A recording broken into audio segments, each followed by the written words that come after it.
No, because can we really get into the hair? Like, y'all see the heart? Like, what? I have not had bantu knots since high school. This is the first time I've had them in a while. Alright, you guys, cue the intro. The way it feels to live my life in love in your eyes.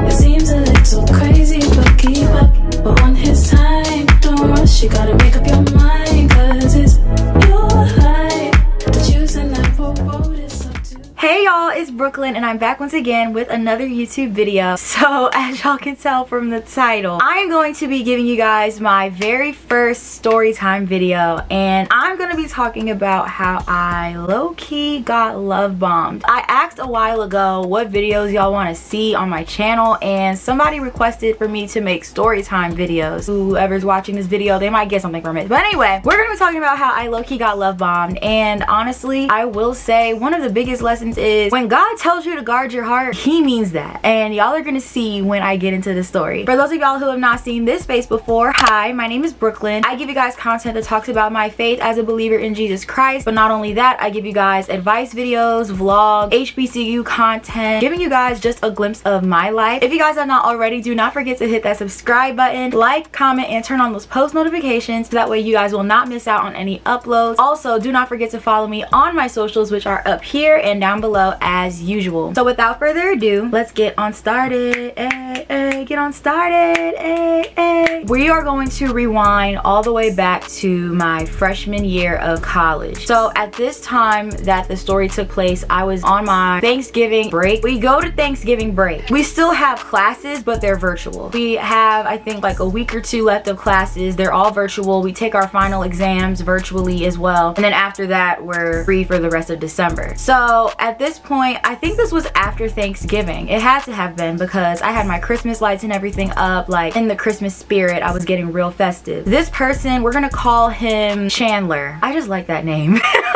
Apparently, I had been following Chandler a little bit before school started. I would see him around. Like, we didn't really talk for real. Never really sat, had a conversation, talked on the phone, nothing like that. I was just minding my business one day. I don't know if I deleted the screenshot. I get a DM from him and, you know, I'm thinking, oh, he just wants to be friends. Okay, cool. Okay, I'm trying to remember because the beginning of this story is low-key a blur and I don't want to make nothing up. Everything was going fine. Like, we were just asking like, hey, like, where you from? Like, getting to know each other basically. And you know, I'm thinking, okay, like another opportunity to make a new friend. Like, I'm down with making friends. And everything was fine. And then I don't know when exactly, out of nowhere, he just started like, and he never sent me nothing inappropriate, but it was just like, he would basically be pouring his whole soul out to me. One of the key things I remember that he said was, oh, I've never had a girlfriend before. This is the main thing, like, that some guys be hitting me with. They be like, I've seen you sing and I just love your voice, because you know guys love a girl that can sing. Like, I vividly remember he was like, you're so beautiful and I've heard your voice, you sing, you have the voice of an angel, like stuff like that. And I was just like, oh, I'm flattered. Like, you know, I'm not gonna sit here and deny a compliment because that's just not me. I say thank you and I keep it pushing. I can't go back and look at the messages, but paint the picture, okay? So then I think he had asked for my number and I just gave him the benefit of the doubt because I was trying to be nice, y'all. I was trying to be nice, and that's my problem. I don't know how to say no. Wait, well, yes I do. Sometimes, most of the time I know how to say no, but then there's also times where I'm like, I'm just gonna take this dude's number just to be nice, right? He either asked for my number or he gave me his number, and then so we end up texting on iMessage. We were talking on there, and then like he was trying to, you know, get to know me and stuff, and I told him, you know, like, we can be friends, because like he was pushing it, y'all. Like, that's the thing, like, he was pushing himself. I used the word love bombing because it's like he was almost like spilling his guts to me, and it's like, we just met each other. So that was a bit, I don't even want to say disturbing, but it was just weird. He had told me that he had a YouTube channel. He even said he wrote a song, and y'all, he sent me his song. I listened to it and I was like,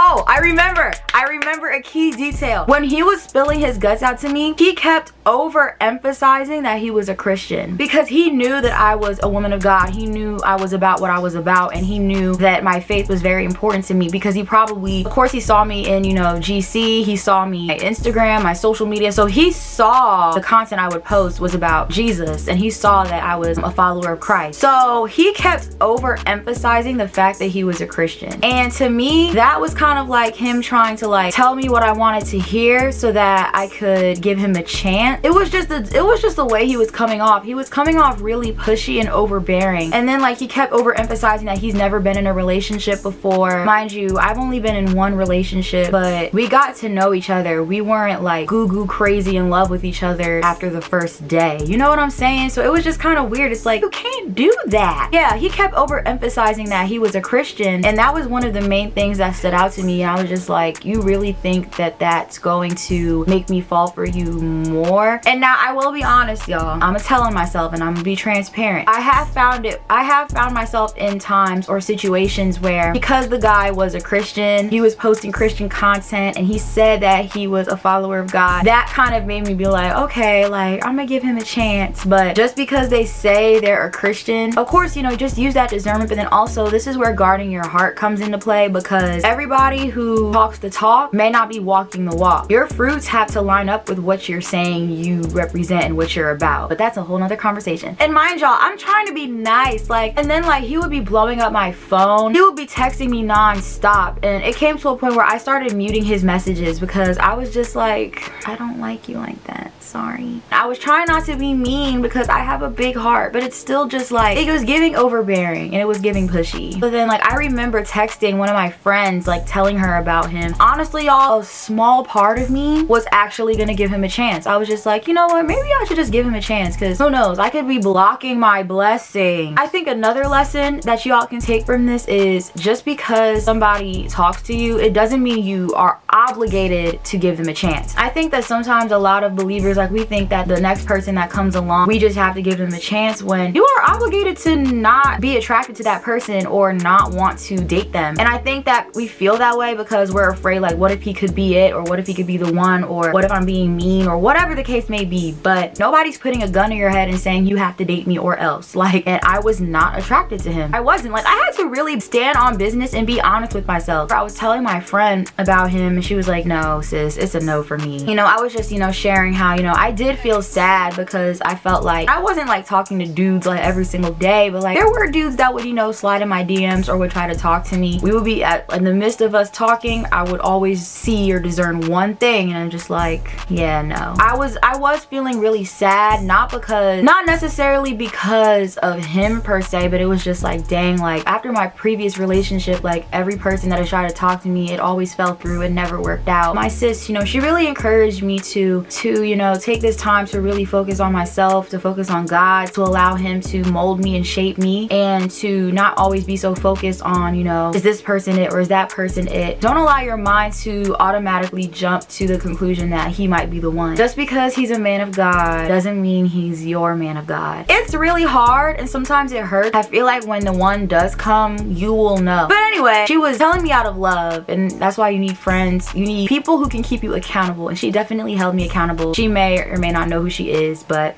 you a real one. So then I was like, okay, like, all right, boom, I'm gonna put on my big girl drawers and I'm gonna stand on business, right? So yeah, so at this point, like, I'm still muting his messages because he was just blowing my phone up, and I didn't feel bad for it. I did not feel bad because I don't like you, and I don't think that this is going to ever be a thing. So this is another key part. There's several key parts, but this is one of them. So a few days passed, I think a day or two, it wasn't long. We were talking, and then I had said, like, it asked to like take me out, or like he had asked me out or whatever, and then I was like, honestly, I had to be honest with myself and give it some thought, and although I am flattered, I don't really see us, you know, taking things to the next level, or I don't really see you in that way. I don't mind being friends, but as far as us like ever being a thing, I don't think that's gonna happen, gang. Y'all, like literally when I sent him that, he was low-key trying to guilt trip me. Now that I think about it, like he was saying stuff like, oh, I'm sorry, like I messed everything up, I've never been in a relationship before, and I really liked you, and I just wanted to express how I feel, and this, that, and the third. And I was just like, I don't think I even reply because I was just like, first of all, no shade, but like if I don't have nothing to say, I'm not gonna respond. Second of all, you're not gonna sit here and guilt trip me. Had I been like, you know what, I see your potential, I'm sorry, forgive me, I can give you a chance, you would take that and run with it. And you're not gonna manipulate me, you're not gonna manipulate me, okay? And like I said, he kept emphasizing that he's never been in a relationship before, all this stuff, da da da da. And then after a while, at this point, I think I was back on campus, but I don't remember if it was for when I had to sing with GC for graduation or if it was when I came back to campus from break. So I was in my dorm, I'm just minding my business. It was nighttime. He had texted me, I think he said hey, and I was like, hey, you know, because I'm gonna be nice, you know, I'm gonna be nice or whatever. He was like, can I tell you something? And then I was like, sure. He sends me this message, and I kid y'all, I'm not even making this up. He basically hit me with the God told me to tell you that you were the one thing, and I had never been hit with that. And so when he sent me that message, I was just in such disbelief because there's absolutely no way you are trying to lie on my Heavenly Father right now. The message, he was like, I was in prayer and God told me that you were the one or something like that. And then he was like, I don't know why you're not interested. I can be your knight in shining armor. Bruh, he said that. He was like, I'll be your knight and I want to be your knight in shining armor. I want to love you and I just want to show my love and appreciation for you. And no, another thing that he said, I don't even know if I want to include this, but one thing that he said that stood out to me too was like, oh, I'm waiting for marriage unless you don't want to, or something like that. And I was just like, I was like, wait, pump your brakes, buddy. Now, yes, although I am waiting for marriage, it's just like, I feel like he was basically telling me the things that most Christian women want to hear. They're waiting for marriage, they're Christians, they go to church, they do this, they do that, and they think that we're just gonna fall head over heels for them. And it's like, no. Yeah, like he sent me that message and he basically, I felt like he was trying to guilt trip me and trying to put the whole God told me you were the one thing. I don't remember if I replied or not. I don't know. I don't think I responded. Eventually, I ended up deleting his number and I blocked his number as well. And then I texted my best friend. He was just like, bro, what? Like we were just like, nah, like this is getting a little weird, like creepy weird. And then y'all, the last final part was, I remember I had posted on my Instagram, it was like this tweet or something, and it was basically showing like, so like on one picture it was like how I text when I'm excited, and it was like broken up in parts, like the messages were broken up in parts, and then it was saying how I text when I'm serious, and it's like this whole big paragraph. And I had posted it on my story because I could relate to it and I just thought it was funny. Tell me why, y'all, this dude is gonna light up on my story and say I'm the person on the left, but it's obvious you don't like me. He's trying to guilt trip me. I can't remember verbatim what he said, but he was trying to guilt trip me. And at that point, I didn't even respond. I blocked him.